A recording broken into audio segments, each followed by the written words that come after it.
so today I'm going to show you how I do a straight cut with, if you're doing squares or just any lines. I do a loop, and I'll also show you what it looks like when you just turn the wood.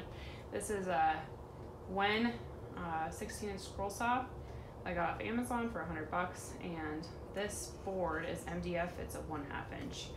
I like to use that the most because it just works well with when I'm doing my signs. So I keep mine at a medium speed and make sure that my bar is nice and snug. Turn it on.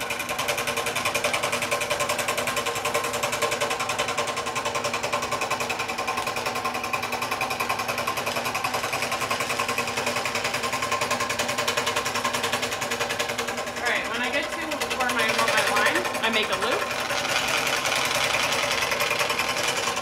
like so. As you can see, I'm all lined up now to make a straight cut.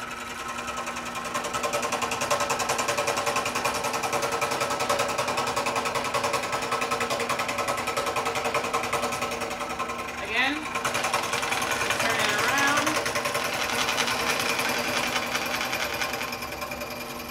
And then you're able to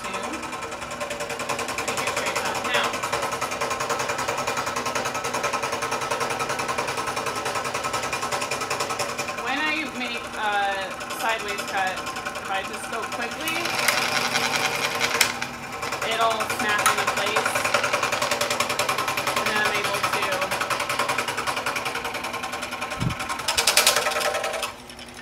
So, as you can see then.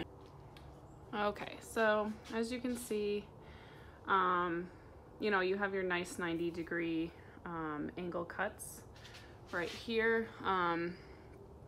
They give the nice, you know, fresh cut versus if you just turn it really quick, you get more of a rounded cut. So again, this is just for demonstration purposes. It was hard where the angle I was at to follow the line exactly, but yeah, so that's how you do your 90-degree angle cuts with a loop versus just turning it really quickly to get a rounded edge. So there you go. Please like and subscribe, and I will post more videos. Thanks.